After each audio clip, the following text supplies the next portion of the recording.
안녕하세요. 매번 눈으로 보기만 하다가 글을 쓰는 건 처음이라 어색하네요. 저는 몇 년 전부터 시모와 연을 끊고 지내고 있는 30대 후반의 여성입니다. 남편도 마찬가지로 시모와는 연을 끊고 저희 부모님을 모시며 살고 있는데요. 저와 남편이 당한 시댁 식구들의 어이없는 행동을 여기서라도 이야기하고 한풀이라도 해볼 생각으로 글을 올리게 됐어요. 남편은 저보다 4살이 많고 공기업에 다니고 있어요. 그리고 저는 간호조무사로 어릴 때 남편을 만나 여태껏 금슬 좋게 지내고 있죠. 그런 남편도 시댁에서는 사형제 중 막내예요. 위로 나이차 많이 나는 형님들이 셋이나 있고 지금 70대 중반이니까요.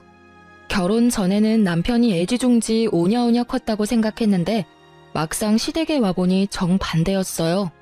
늦둥이라 가장 사랑받을 법한데도 집에서는 남편만 오면 냉랭한 분위기가 흐르고는 했거든요. 그런 남편이지만 시부에게만은 애정을 듬뿍 받았어요. 시부가 매번 하는 말이 막내가 자기 어렸을 때와 똑 닮았다고 항상 말씀하셨거든요. 아마 그 탓에 남편에게 애정이 더 깊으셨던 것 같아요. 시부가 정정할 때는 그나마 괜찮았지만 노환과 지병으로 병원에 입원하고 나니 집안은 점점 남편과 저에게는 가시밭 같은 곳이 되어버렸어요. 그런 집안 분위기 때문에 남편은 처갓집에 좀 더 정을 붙이더라고요. 저희야 환영할 만한 분위기였죠. 딸만 둘이 저희 집에서 친정 부모님이 의지하는 사람은 남편이었거든요. 저는 남편 생각에 소소한 일로 남편 부르지 말라고 했지만 남편은 자기에게 의지해주는 부모님의 행동을 기분 좋게 여기더라고요. 그러면서 집에서 내놓은 자식 같은데 여기서는 진짜 자식 같다고, 어른들이 의지하면 인정받는 기분이 들어서 너무 좋다고, 그러니까 소소한 일에도 불러주시는 거 좋다고 했어요. 정말 착한 남편이지 않아요? 제가 봐도 이렇게 착한 사람 드물어요. 그런데 이런 사람에게 시댁 식구들이 어떻게 행동했는지 정말 제3자인 제가 보더라도 남편의 형님들은 하나같이 욕심과 이기심으로 똘똘 뭉친 사람들이었어요. 물론 당해보니 더 확실하게 말할 수 있는 거긴 하지만요. 게다가 나이도 우리보다 훨씬 많아서 같이 있어도 이야기가 전혀 통하지 않았어요. 그리고 그런 아주버님을 믿고 의지하는 건 시모가 더 심했죠. 남편이 뭐라 말해도 전혀 듣지를 않더라고요. 그래도 이해하려 했어요. 나이 드신 어른들이시고 생각하는 게 우리와는 좀 다를 수 있으니까요. 그렇게 시모와 시댁을 이해해보려 애쓰던 우리에게 그 사건이 일어난 건 결혼 후 3년이 채 되지 않았을 무렵이었어요. 저는 결혼 후에 시모와 형님들 뒤를 쫓아다니며 여기저기 시댁 친척 경조사에 자주 참석하곤 했어요. 워낙 친인척이 많은 집이라 결혼할 때도 깜짝 놀랐는데 여기서는 가족들끼리는 또 자주 챙기더라고요. 그런데 하루는 시댁 친척 결혼식에 참석했는데 시모가 들고 온 핸드백 때문에 주변에서 수군거리는 걸 봤어요. 제가 보니 시모 가방이 다 해져서 너덜너덜해졌더라고요. 그걸 모르고 착용하고 계신 걸 보니 마음이 안 좋더라고요. 그렇다고 당장 제가 뭐라 할 수 있는 분위기도 아니었고요. 그래서 큰맘 먹고 300만 원 좀 넘는 명품 가방을 선물해드리게 됐어요. 물론 남편과 상의를 하고 사드린 거라 남편도 무척 좋아했거든요. 그런데 가방을 선물했을 때는 기뻐하는 얼굴이 있었는데 그 다음에 갔을 때는 기분이 안 좋아 보이더라고요. 그때도 친척 모임이었는데 시모가 제가 선물한 가방을 사용하지 않았더라고요. 그날 모임이 끝나고 시댁으로 함께 돌아가게 됐는데 제가 시모에게 조심스럽게 물었어요. 어머님, 혹시 제가 선물한 가방은 마음에 안 드세요? 조심스러운 제 물음에 시모가 고개를 돌려 저를 쳐다보는데 그 눈이 은은하게 돌아있는 걸 발견했죠. 뭔가 이상하다 싶었는데 그때 시모가 한마디 던지더라고요. 네 눈에는 내가 그렇게 없어 보였니? 네? 그게 무슨 말씀이세요? 정말로 저는 이 말을 바로 이해하지 못했어요. 왜냐고요? 저로서는 생각해본 적도 없는 거였으니까요. 뭐가 없어 보였길래 그런 소리를 하신 걸까 싶었는데 뒤에 하는 말이 더 어이없더라고요. 내가 돈이 없어서 가방을 안 샀겠어? 그런데 나한테 가방을 선물했다는 건 내가 거지꼴처럼 보였으니 네가 선물을 한 거겠지. 어머님, 전혀 아니에요. 그런 마음에 들인 거 아니고 저번 친척 결혼식 때 어머니 가방이 너무 해진 게 보여서 사드린 것뿐이에요. 정말 그것뿐이라고요. 내가 너한테 그딴 동정심이나 사야 하니? 어디 새파랗게 어린 게 어른한테 돈 자랑이야? 가만두고 보니까 네 시어미가 거지처럼 보이디? 정말 그런 거 아니에요, 어머님. 가방 사드릴 때도 남편이랑 상의해서 사드렸고. 듣기 싫다. 그딴 변명 들으려던 거 아니거든? 네가 사준 거 필요 없으니까 당장 가져가. 결국 시모가 옷장 안에서 꺼낸 건 제가 사드린 가방이었어요. 그리고는 그걸 제 앞에 탁 하고 던지시더라고요. 저는 시모가 왜 이런 말을 하는지 여태껏 이해가 가지 않았어요. 한숨을 쉬며 가방을 주섬주섬 줍는데 이상하더라고요. 제가 사준 가방의 짝퉁이더라고요. 저는 가짜 가방에 살짝 당황해서 시모에게 물었죠. 어머님, 혹시 가방 누구한테 빌려주신 적 있으세요? 빌려줬으면 왜? 네가 그걸 왜 신경 써? 이거 제가 드린 가방이 아닌데요. 제 말에 놀란 건 시모였어요. 하지만 시모는 이내 안색을 바로 하더니 말하더군요. 난 한 번도 안 썼어. 그거 큰며느리한테 빌려줬었는데 아니 친구 아들 결혼식 때 쓸 가방이 없대서 빌려줬지. 저는 그 길로 바로 큰형님에게 전화를 했어요. 형님, 저 막내예요. 혹시 어머님한테서 가방 빌리신 적 있으세요? 아니, 그런 적 없는데? 죄송하지만 어머님은 형님한테 빌려주셨다던데요. 아하, 그거 빌렸었지. 그런데 왜? 어머님이 그 가방 안 쓰신다고 돌려주셨는데 제가 선물한 가방이 아니라서요. 제 거는 진품이었는데 이건 가품이거든요. 가방이 바뀐 것 같은데 짐작 가는 일 없으세요? 아니, 가만 보자 하니까 사람을 무슨 도둑으로 몰아? 네가 처음부터 가짜 가방 줘놓고는 지금 나한테 뒤집어 씌우는 거야? 이래서 무섭다니까. 어떻게 큰형님한테 그런 소리를 할 수 있어? 버릇이 없어도 정도 것이지. 그런데 큰형님의 목소리에 시모가 도리어 더 표독스러운 표정을 지으며 제게 소리치더라고요. 야, 너 사람을 거지 취급한 것도 모자라서 가짜 가방까지 줬니? 기가 막혀서. 그래, 가짜 줘놓고 생색내니까 기분이 좋았어? 어쩐지 그 가방 들고 다니기 싫다 했더니. 죄송하지만 처음부터 그 가방은 진짜였어요. 짐작만으로 그렇게 말씀하시면 곤란하죠. 결국 저는 그날 남편과 큰형님을 시댁으로 불렀고 집은 한바탕 난리가 났어요. 이 일이 왜 큰일이 됐냐면 큰아주버님이 알게 됐거든요. 결국 아주버님이 집에 오셔서는 쌍심지를 켜고 저에게 삿대질을 하며 욕을 하더라고요. 어디 배운 거 없는 티내면서 윗사람한테 누명을 씌워? 그 가방이 가짜면 네가 가짜를 가져온 거지, 어? 새파랗게 어린 게 두 눈 동그랗게 뜨고 아니라고 거짓말을 해? 사람 그렇게 안 봤는데 참 웃기네. 내가 처음부터 마음에 안 들었어. 그래, 비싼 가방이랍시고 어머님한테 가짜 가방 주면서 생색내려고 했었어? 누구 뭐 돈이 없어서 그런 거 안 하는 거라고 생각해? 올 같지도 않게 시어른 거지 취급한 게 누군데? 아주버님들이 다 모이니 아주 파티가 났더라고요. 제 욕하는 파티요. 이 기회다 싶었는지 저한테 어찌나 욕을 하는지. 그리고 가만 듣다 보니 시모에게 거지 취급 어쩌고 말을 린 게 이 아주버님들 같더라고요. 마치 제가 시모 눈에 들어오려고 돈지랄했다는 식으로 몰아가더라고요. 그때 남편이 집에 와서는 제 결백을 증명해줬어요. 진짜 남편 아니었으면 큰일 날 뻔했거든요. 시모의 조카이자 남편의 이종사촌에게 전화를 걸더라고요. 그제서야 저는 처음부터 거기 전화를 했으면 모든 게 해결됐을 거라는 걸 깨달았죠. 나야. 우리 와이프가 사간 그 가방 말이야. 그거 혹시 가짜는 아니었어? 무슨 소리야. 우리 매장에서 직접 산 거고 내가 직접 차까지 몰아줬잖아. 그래, 그랬지. 근데 그 가방이 지금 가짜라고 누가 우기는데 네가 이야기 좀 해줄 수 있어? 뭐? 고모, 제가 그 매장에서 일하잖아요. 그날 포장도 내가 하고 차도 몰아줬어. 중간에 바뀔 틈도 없고 바뀔 수도 없었거든요. 분명히 그거 들고 고모네 집 들어가는 거 확인했으니까 걱정하지 말아요. 글쎄 며느리가 얼마나 마음씨가 고운지 색깔부터 디자인까지 꼼꼼하게 확인하고 사갔다니까요. 그럼 며느리 요새 구하기 힘든 거 아시죠? 농담까지 섞어가며 말하는 남편의 이종사촌은 제가 가방을 산 그 매장에서 일하고 있었거든요. 그녀의 증언에 저는 누명을 벗었고요.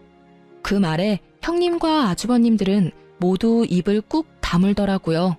세상에, 그 시끄럽던 집이 한순간에 조용해졌다니까요. 내가 가만 생각해보니까 그날 바빠서 바로 못 갖다 드렸고 나중에 갖다 드리는 과정에 집에 있는 비슷한 가방이랑 헷갈렸나 봐. 큰형님이 그렇게 인정을 했어요. 그러면 뒤따라오는 당연한 게 있어야 하잖아요. 사과요. 그런데 아무도 저에게 미안하다 말을 안 하더라고요. 웃긴 건 도리어 이 상황에서 저를 더 몰아가더라고요. 에이, 그러게. 왜 집에 그딴 비싼 가방을 사와서 이 분란을 일으켜? 돈지랄을 하고 싶었으면 혼자 조용히 할 것이지. 왜 남의 집에 와서 비싼 물건을 선물해서 이런 일을 만드냐 이 말이야. 그게 말이에요? 아니, 이렇게 여럿이서 어린 제 와이프한테 할 소리 못할 소리 다 해놓고는 어떻게 사과 한마디가 없어요? 너야말로 계집년 치마폭에 폭 쌓여서는 가족이고 뭐고 눈에 뵈는 게 없어? 어디서 형님한테 큰 소리로 소리치고 난리야? 따지고 보면 다 그 가방 탓 아니니? 네 와이프가 그거 집에 들이지만 않았어도 이런 일은 없었을 거 아니야? 어머니! 남편의 절망과 답답함으로 가득한 얼굴을 보니 제가 참을 수 없더라고요. 아니, 무슨 이런 가족이 있어요? 선물을 줘도 날리고 시어머니 선물을 가져다 쓰고는 갑이 가짜를 돌려주지를 않나. 아니, 그게 왜 제 잘못이에요? 잘해줘도 싫으신 거면 이제 앞으로는 관여 안 할게요. 그리고 이게 다 가방 탓이라니. 가방은 제가 가져갈게요. 형님, 어서 진짜 가방 가져오세요. 제 말에 아주버님과 시모는 다시 들끓어 여기 쓰지 못할 욕을 해댔고, 큰형님은 뭐가 그리 당당한지 차에 가서는 곧 제가 시모에게 선물했던 가방을 가져와서 툭 던지더라고요. 남편은 시모에게 더 이상 이 집에 오지 않겠다며 선언하듯 말을 던지고 저와 함께 시댁에서 나왔어요. 결과적으로는 시모와 만나지 않게 되어 도리어 더 편해지긴 했어요. 그런데 그 뒤에 진짜 웃겼거든요. 제가 그 가방을 중고로 팔아서 나온 돈에 제 돈 좀 더 보태서 부모님 크루즈 여행 보내드렸거든요. 그걸 카톡 푸사에서 봤는지 시모가 연락 왔더라고요. 넌 뭔데 우리 아들 돈으로 돈지랄 하냐고요. 그래서 저도 답해드렸어요. 제가 벌어서 쓴 제 돈이고 그 가방 팔아서 모은 돈이라고요. 그랬더니 시모는 별말 없더라고요. 그런데 옆에 셋째 형님이 계셨더라고요. 셋째 형님이 하는 말도 진짜 웃겼죠. 아무리 시댁에 화난다고 해도 명절은 꼭 챙겨야 하는 거 알지? 일할 사람 없으니까 꼭 와서 거들어. 딱 보니 혼자 일해야 할 것 같으니 저한테 시켜 먹으려는 게 눈에 딱 보이더라고요. 죄송하지만 어차피 며느리 취급도 안 해주는 사람들 뿐인데 제가 왜 거길 가야 하죠? 남편도 가지 말자고 이야기 다 됐으니까 알아서 하세요. 저는 명절 때 남편과 함께 시부를 보러 요양원에 갈 예정이었지만 그 사람들에게 말하지는 않았어요. 제 말에 셋째 형님이 화가 많이 나신 것 같았지만 무시하고 전화를 끊었어요. 제가 왜 그 사람들 이야기를 들어주고 있어야 하나요? 제 일도 바쁜데 말이죠. 어쨌든 시모와는 인연을 딱 끊게 됐지만 시부와는 여전히 따로 문병도 가고 연락하며 잘 지내고 있었으니까요. 그걸로 됐다고 생각하고 있었죠. 그런데 그렇게 1, 2년 지났을 무렵이었어요. 시부에게서 연락이 왔더라고요. 아니, 오늘 가족들 모두 모이라고 했는데 너희는 왜 여태껏 안 와? 많이 바쁘냐? 아버님, 죄송한데 저희는 아무 연락도 못 받았어요. 혹시 무슨 일 있으신가요? 뭐? 왜 연락을 못 받아? 내가 분명히 중요한 이야기 있으니 다들 모이라고 분명히 이야기했는데. 아이고, 그래. 연락이 안 갔을 줄은 몰랐네. 혹시 지금 시간이 되면 집에 좀 와보거라. 뭔가 눈치를 채신 듯 화가 난 시부의 음성이 살짝 누그러지더라고요. 저는 남편과 저녁을 빨리 먹고 시댁으로 향했어요. 오랜만에 가는 길이라 기분은 그리 좋지 않았지만 시부가 있었으니까요. 그렇게 시댁에 갔는데 이미 뭔가 한바탕한 듯 분위기가 좋지 않더라고요.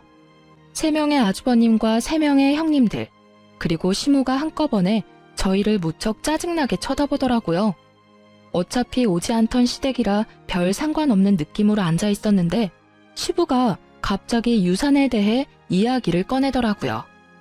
내가 나이가 많아. 요새 많이들 산다고는 하지만 그래봐야 10년 살까 말까지. 당장 죽을 정도는 아니지만 재수 없으면 당장 죽을지도 모를 나이고. 시부는 그렇게 자기가 가지고 있던 재산에 관한 서류를 들고 왔더라고요. 이 재산을 어떻게 나눌지 너희들하고 이야기하려고 불렀다. 시부의 말에 둘째 아주버님이 말하더라고요. 아버지, 유산 배분의 막내는 빼야 하지 않겠어요? 아니, 아무리 생각해도 시댁을 개떡같이 알잖아요. 명절에 코빼기도 안 보이고 이 집에서 비싼 가방으로 분란만 일으켰는데 게다가 시어머니 모실 생각도 안 하는데 왜 유산을 나눠요? 그 이야기를 듣고 있는 남편의 표정이 점점 벌겋게 달아오르더라고요. 열이 받을 대로 받아서는 부글부글 끓고 있는 게 제 눈에는 훤하게 배더라고요. 남편은 이제까지 차별받았는데 마지막까지 차별받게 됐다는 생각에 완전 분노 폭발 직전이었어요. 저는 남편의 팔꿈치를 끌어당기며 진정시켰어요. 이야기나 들어보자고요. 그런데 점점 들을수록 저도 기가 막히더라고요. 맞는 말이에요, 아버지. 도대체 왜 여기 왔는지 이해가 안 가요. 제정신이 있으면 이런 자리에는 알아서 빠져야 하는 거 아니야? 어디서 뻔뻔하게 재산 탐내러 여기 와 있는 거야? 그렇게 삼형제가 나란히 저희 부부를 욕하는 와중에 시모는 우리 부부 것만 쏙 빼고 음료와 간식을 내왔더라고요. 아예 없는 사람 취급하겠다 이거죠. 결국 첫째 형님이 쐐기를 박더라고요. 아버지, 막내는 재산 분배해서 빼야 해요. 쟤네도 재산 준다 하시면 저희는 앞으로 제사 못 지내요. 저런 하이에나 같은 것들한테 줄 돈이 어디 있다고 매번 막내를 부르시는 거예요. 결국 이 대목에서 화가 난 건 남편이 아닌 저였어요. 아니, 재산 탐내는 하이에나가 누군데 우리더러 뭐라는 거예요? 우리는 여기 아버님한테 연락받고 왔고 이런 이야기 나올 줄 생각도 못했거든요. 세상에, 하이에나? 그러는 당신들이 하이에나지. 아버님 입원해 계시는 동안 제대로 와보지도 않았으면서 뭐 그렇게 효심 깊은 아들 흉내내고 있으세요? 여보, 진정해. 형님, 제가 아무것도 모른다고 생각하시나 본데 저도 이제 알 거 다 알아요. 어차피 어머니가 저 빼고 나머지 형님들한테 어머님 가지고 계시던 재산 다 나눠준 거 아니까요. 그렇다고 제가 이제껏 그에 대해 말한 적 한 번이나 있긴 해요. 그 말을 듣고 새 형님의 얼굴은 썩은 동태가 됐고 시부는 그 말에 노발대발하셨어요. 아니, 그 재산을 왜 멋대로 애들한테 물려줬어? 당신 미쳤어? 그 재산이 당신 것도 아니고 내가 맡긴 거 아니야? 아니, 그럼 어떡해요? 애들이 다 힘들다고 난린데. 결국은 애들한테 물려줬어야 할 돈들인데 아까워요? 아까운 게 아니라 그 과정에서 또 막내만 빠졌으니 하는 소리 아니야? 도대체 이 세 놈들한테 왜 나눠준 거야? 다 이유가 있어서 준 거예요. 첫째가 사업이 실패해서 빚이 좀 생겨서 어쩔 수 없이 줬고, 둘째는 주식 때문에 문제가 생겨서 줬죠. 그리고 셋째는 아시다시피 애가 약해서 얼마 전에 입원까지 하는 바람에 수입이 영 없었으니까. 우리가 아는 바에 의하면 저 말들은 다 거짓말이었거든요. 형님의 사업은 적자를 달리고 있긴 하지만 여전히 잘 돌아가고 있었고, 둘째 형님은 주식이 아니라 비트코인을 하느라 빚을 지기는 했지만 시모가 준 돈으로 또 비트코인을 해서 그 돈마저 다 말아먹었거든요. 그리고 셋째 형님은 아픈 데가 없어요. 싹 다 거짓말이었던 거죠. 솔직히 연락하며 지내지는 않아도 형제간이니 이래저래 소문들이 흘러들어올 수밖에 없거든요. 저는 어이가 없고 남편은 여전히 분노에 차 있더라고요.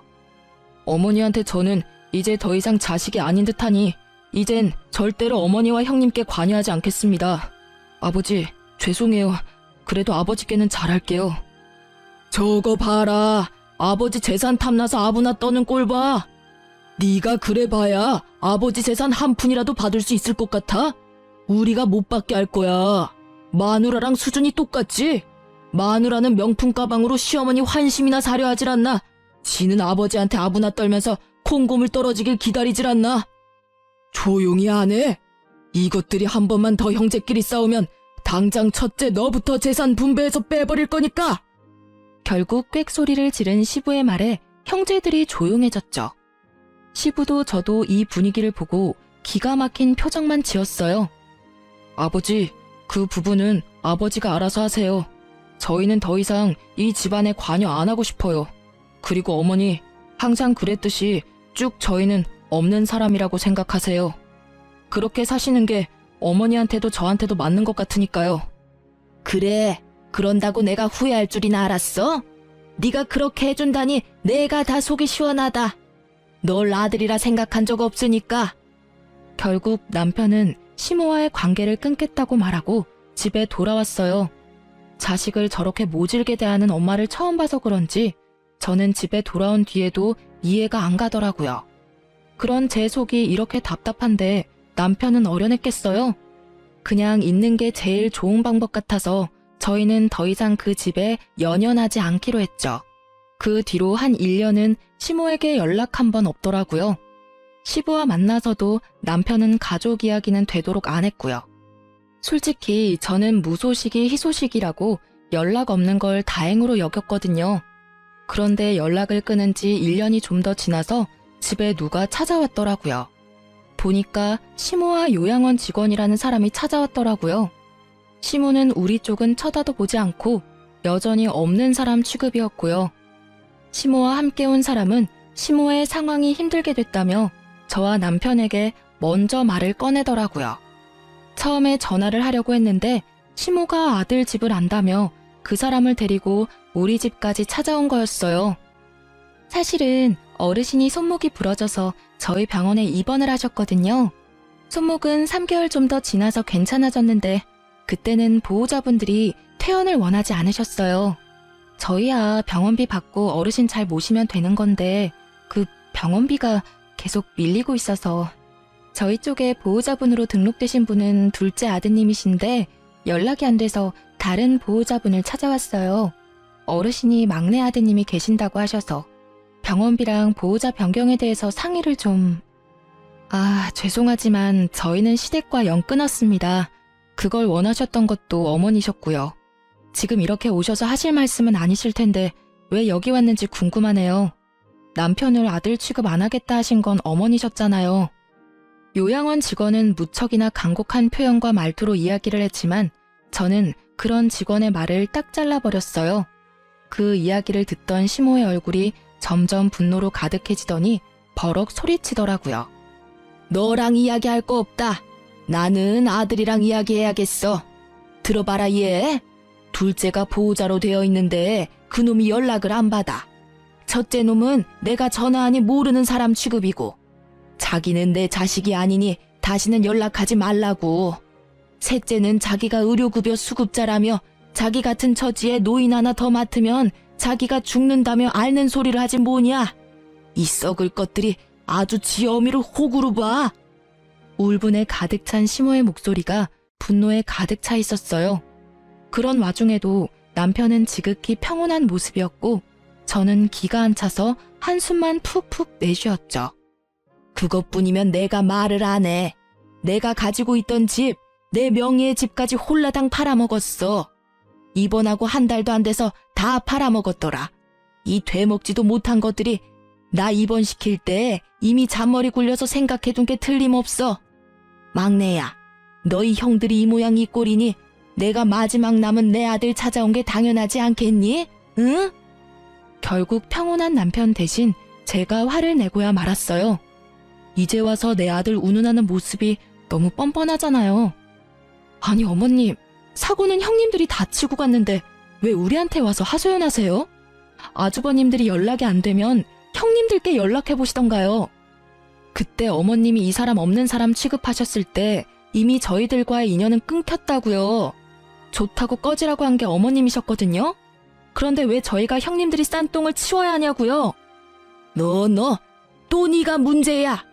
네가 내 아들 옆에서 아들한테 우리 사이를 이간질한 탓에 이렇게 우리 사이가 벌어진 거 아니냐? 막내한테 내가 잘해주지 못했다고 천륜이 그렇게 쉽게 끊기는 게 아니다. 엄연히 내가 먹고 입히고 재워줬으니 아들이 엄마를 책임져야지. 그게 인간의 도리가 아니냐? 인간의 도리를 운운하면서 그 아들을 차별하고 내친 건 기억도 안 나는가 보더라고요. 언제부터 아들 취급했다고 이런 식으로 막무가내로 구는지. 이렇게 밀어붙이니 막을 방도가 없더라고요. 그 나쁜 놈의 새끼들은 인간 새끼들도 아니야. 내 재산 다 빼내갈 때는 간이며 쓸개며 다 빼줄 것처럼 굴더니 이제는 아예 생판 모르는 남 취급이야. 이제 더 이상 이 늙은 몸에서 빼갈 것 없으니 아예 정신 나간 치매 환자 취급이나 하고 나쁜 것들. 내가 그 돈을 지들한테 왜 줬는데? 진정하세요, 어머니. 일단은 제가 밀린 병원비는 내드릴게요. 그런데 저는 어머니 보호자는 못합니다. 지금 저희도 장인 장모님 모시고 있어서 어머니까지는 못 모셔요. 그러니까 형님들 중에 누구 하나한테 연락해서. 장인 장모는 모시면서 나를 못 모신다고? 그게 무슨 말이냐? 네가 내 아들인데 왜 네가 나를 안 모시고 저쪽 집안 사람들을 모시는 거야? 왜 네가 남의 부모를 모셔? 이 나쁜 년. 네가 내 아들 꼬셔서 너희 부모 모시도록 만든 거지? 이 여우 같은 년이 처음부터 내가 알아봤어. 제가 그런 짓을 왜 하겠어요? 어머님이 이런 상황을 만들었다는 걸 정말 모르시겠어요? 본인이 자초해놓고 이제 와서 저한테 책임 전가하시는 거잖아요. 우리가 왜 어머님하고 영 끊었는지 이제는 기억도 안 나시나 보네? 어머님이 얼씨구 좋다구나 하며 우리 내칠 때는 이런 미래를 생각도 안 하셨나 봐요. 이런 망할 년을 봤나? 네가 뭐라 해도 내 아들은 법적으로 내 자식이야. 그러니까 나를 부양해야 되는 것도 법적으로 정해져 있는 거지. 난 당연한 걸 요구하는 것뿐이라고. 그만 좀 하세요, 어머니. 어머니 재산을 형님들께 물려준 것도 서운하긴 했지만 그건 어머니 재산이니 제가 왈가왈부할 게 아니라는 걸 잘 알고 있어요. 그렇지만 제가 살면서 차별받은 건 절대로 못 잊어요. 사랑도 못 받고 컸는데다가 영까지 끊자고 합의 다 본 마당에 이제 와서 부양하라고 해도 저는 못합니다. 저는요, 어머니를 엄마라고 생각해 본 적 한 번도 없어요. 없는 자식 취급할 때는 이런 일 생각도 못 하셨겠죠. 어차피 저한테 주신 게 아무것도 없으니 많이 공들인 형님들한테나 가서 부양 이야기 꺼내세요. 저는 어머니하고 더 이상 엮일 생각 없으니까요. 너 이 은혜도 모르는 놈, 내가 키워준 은혜도 모르고 이제 와서 뒤통수를 때려? 은혜를 원수로 갚은 건 제가 아니라 형님들이죠. 형님들한테 재산 퍼주면서 부양하라고 이야기하셨을 거 아니에요. 그런데도 약속을 안 지킨 건 형님들이지 제가 아니라고요. 그리고 키워주셨다고 하는데 저를 키운 건 아버지였어요. 어머니는 매번 무슨 일이든 저를 빼놓고 형님들만 데리고 가고 형님들에게만 사주시고 형님들에게만 말 걸어주셨잖아요. 제가 어머니를 안 모시는 게 아니라 어머니가 저를 아들 취급 안 해서 부양 안 하는 거예요. 그리고 이쪽 처갓집 식구들은 저를 한 사람의 인간으로 자식으로 인정해주고 있기 때문에 제가 제 의지로 모시고 있는 겁니다. 한 번만 더 와이프한테 그런 식으로 말씀하시면 저도 용서 안 할 거예요. 밀린 병원비 내드리는 걸로 완전히 끝이라고 생각해 주세요. 아이고, 내가 잘못 살았네. 잘못 살았어. 자식을 넷이나 키우고도 이런 취급을 받으니 내가 한참을 잘못 살았어. 지들은 다 혼자서 큰 줄 알지. 내가 그 마음고생을 하면서 집에 있게 해줬더니 이렇게 사람 뒤통수를 치고. 오냐, 너 같은 아들 나도 필요 없어.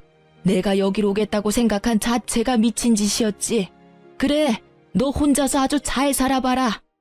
그렇게 화를 버럭 낸 시모가 씩씩거리며 밖으로 나갔어요. 그 연세에 참으로 정정한 그 모습에 함께 온 직원이 당황한 표정으로 따라 나가더라고요.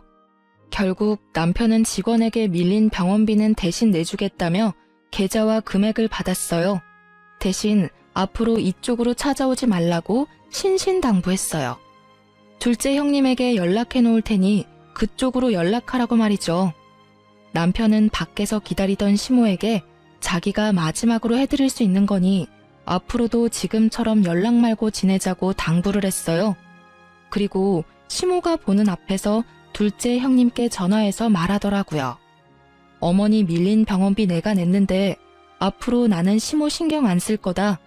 호적에서 파든 말든 마음대로 하고 재산은 전부 형님들이 가져갔으니 알아서 어머니 모시고 만약 또 자기한테 어머니가 오시면 아버지에게 전화해서 아버지가 가진 재산까지 형님들 못 가져가게 막겠다고 말이죠.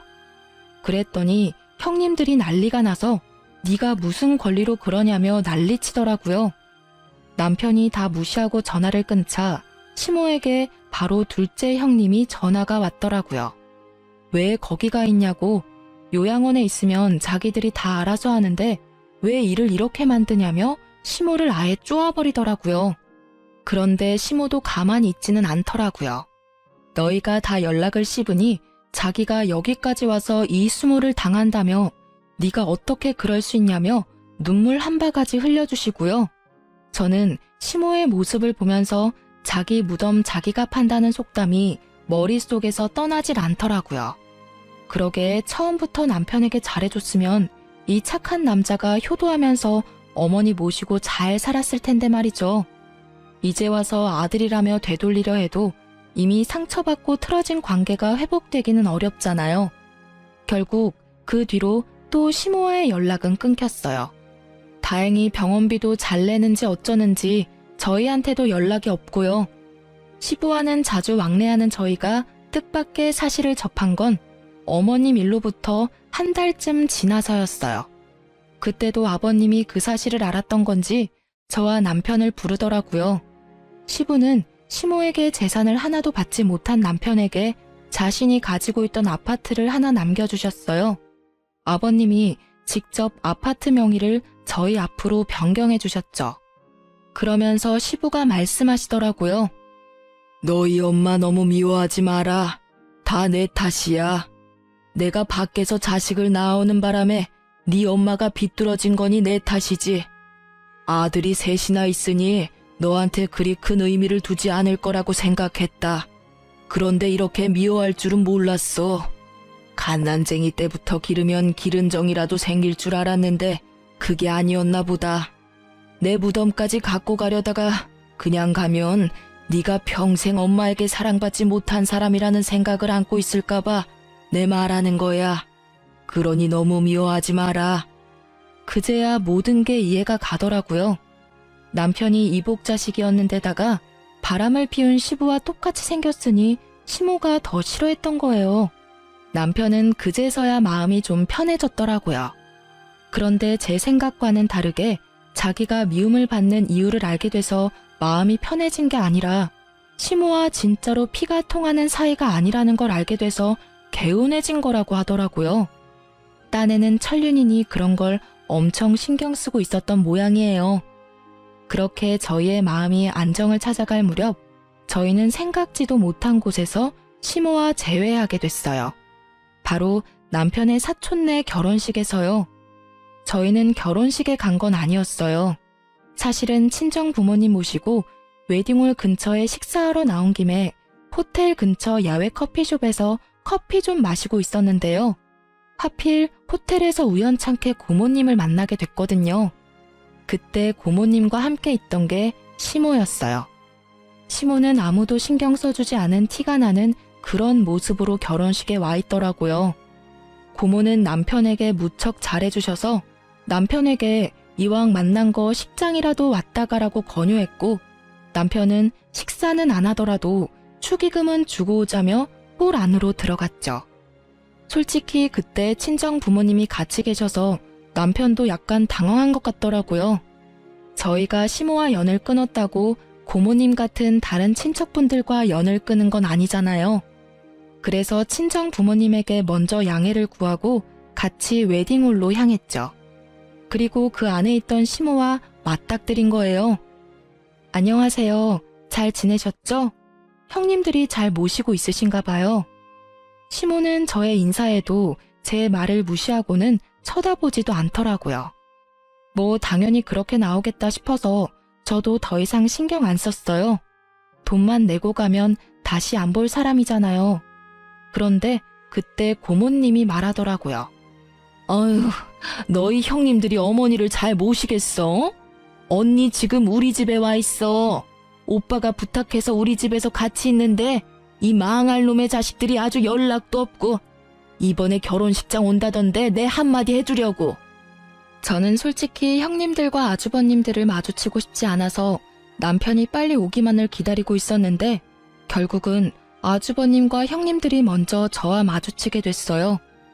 그런데 저와 남편에게 상냥하게 말하던 고모님이 갑자기 새 형님들을 보더니 순식간에 돌변하더라고요. 그리고는 사람이 그래도 적은 화장실 근처로 데리고 가서는 형님들에게 한 소리 퍼붓기 시작하더라고요. 너희들, 내가 니들 보려고 여기 결혼식장까지 와 있을 줄 몰랐지? 어떻게 그럴 수가 있어? 어머니를 고모한테 맡겨놓은 자식들이 세상 천지 어디에 있어? 니들 그러는 거 아니야. 돈 다 받았다고 엄마를 없는 사람 취급하고 부양 안 하려고 안간힘 쓰는 거 내가 모를 줄 알아? 저와 남편은 그 대목에서 좀 놀랐죠. 저번에 남편이 시부말을 꺼내고서는 좀 잠잠해지나 했는데 그게 아니었더라고요. 돈만 내고 여전히 요양원에 모시고 있었던 것 같더라고요.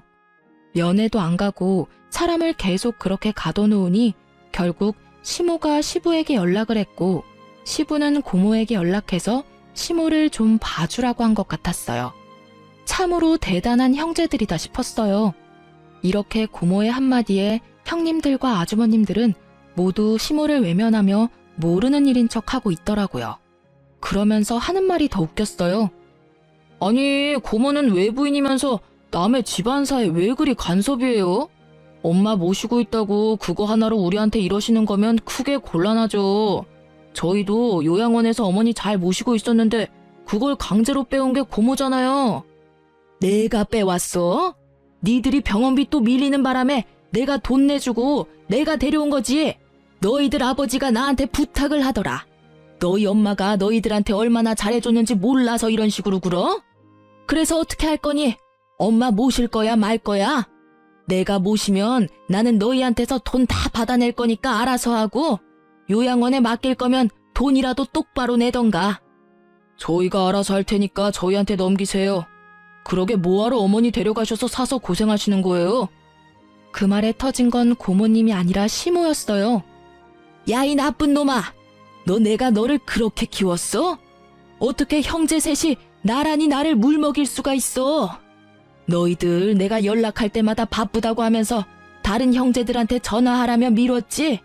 그리고 며느리들, 너희들도 마찬가지야. 내가 전화하면 바쁘다고 끊기 바쁘고 뭐 돈 나갈 일 있으면 돈 없다며 돈 원할 때만 찾지 말라고 소리 빼찌르고 너희가 인간이야? 인간 탈을 쓴 짐승이지?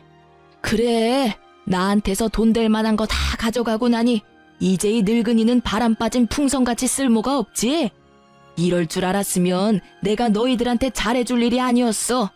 막내 하나한테 다 물려주는 건데 봐라, 지 부모도 아닌 처가 식구들까지 챙기며 살고 있는 걸 봐. 내가 저걸 보면서 얼마나 후회가 됐는지 아냐?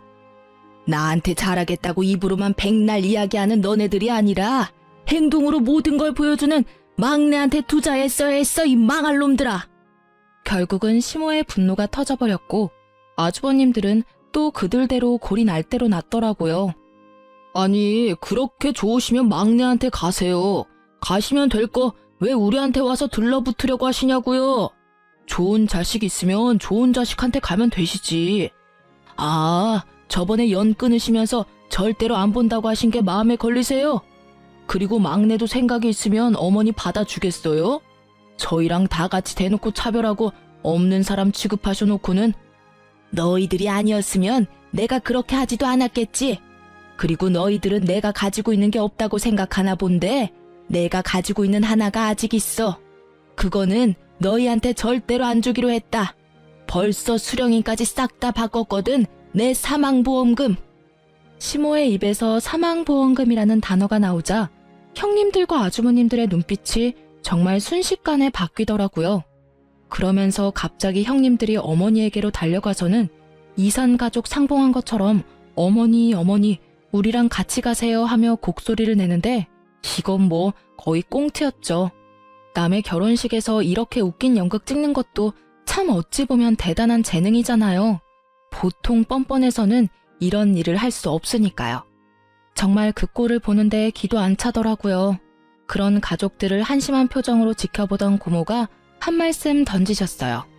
사망보험금 하나에 다시 또 이렇게 부모님 사랑이 샘솟냐? 언니, 내가 이 말까지는 안 하려고 했는데 도대체 자식 농사를 어떻게 한 거유? 이 눈들 좀 봐. 세상에, 그렇게 모셔가라고 할 때는 왜 자기들한테 떠넘기냐며 눈에 쌍심지를 켜고 달려들더니 보험금 한마디에 아주 효자가 셋이나 생겼네. 말해봐요. 어떻게 키우면 저런 불효자를 셋이나 만드는지. 고모님의 빈정거림에 시모의 얼굴이 벌겋게 달아오르더라고요. 그럴 수밖에요. 그 사망보험금 단어 하나에 시모를 무시하고 이쪽 저쪽 보내기 바빴던 형제들이 아주 효자가 돼서 내가 모시네 너는 안 되네 하고 있으니 말이죠. 게다가 친척 결혼식이다 보니 남편 친척 사람들이 모두 모여있던 자리라 그 사람들의 눈을 완전히 피할 수는 없었거든요.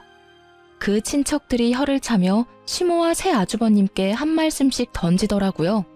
저것도 자식이라고? 자네 자식들은 없다 생각하는 게 낫겠네. 저거야 원 자식이 아니라 빚쟁이지. 돈을 그만큼 뿌리면 뭐래? 자식들이 인간이 덜 됐는데. 그래, 사망보험금 혹시라도 자식들한테 미리 넘기지 마. 그러다가 또 저번처럼 팽당하고 요양원에서 천덕꾸러기 신세 못 면해. 저것들 얼굴 봐봐. 저거 사람 얼굴인가? 아주 돈벌레 같은 인간들이구만. 그 훈수두는 말에 시모의 수치스러움이 극에 달했고 결국 시모는 아주버님들에게 너희에게는 절대 안 준다며 소리를 꽥 지르고는 나가버리더라고요. 저희는 뭐 시모에게 보험금이 있든 없든 알 바 아니니까요. 그 사람들 일이니 그냥 구경했죠. 좋은 구경 잘했어요. 많은 사람들이 처음에는 우리 남편과 제 탓을 많이 했거든요. 그런데 이렇게 많은 친인척들 앞에서 우리가 잘못된 게 아니라는 걸 아주버님과 형님들이 몸소 알려주셔서 저희는 나쁜 사람에서 벗어났거든요. 그 뒤로 고모님과 연락이 돼서 소식을 들었는데 참으로 딱하고 웃기더라고요. 새 형님들이 눈에 불을 켜고 시모를 쫓아다닌대요. 셋이서 피 터지게 싸우는데 유산 나눠 가를 때보다 더하다고 해요. 시모는 그런 자식들의 모습에도 도리어 화가 더 난다고 하시더래요. 그럴 수밖에 없죠. 이제껏 무시하다 사망보험금 때문에 자기한테 잘해주다니.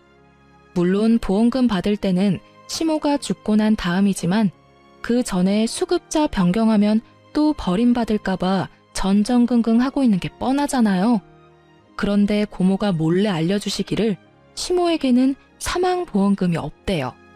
사망보험금 이야기는 고모가 시모에게 이야기해준 거였고 시모가 그걸 이용하고 있다는 거더라고요. 그걸 모르는 형제들이 열심히 시모에게 돈을 쓰고 있으니 웃긴 꼴이죠. 저러다 사망보험금 없다는 걸 알고 나면 어떻게 행동할지 궁금하네요. 그러게 착한 막내 아들에게 잘 좀 해줬으면 평생 잘 모시고 살았을 일을. 본인 고생길을 본인이 알아서 가고 있는 게 참 딱하다며 고모님이 한탄하는 소리가 마음에 와닿더라고요.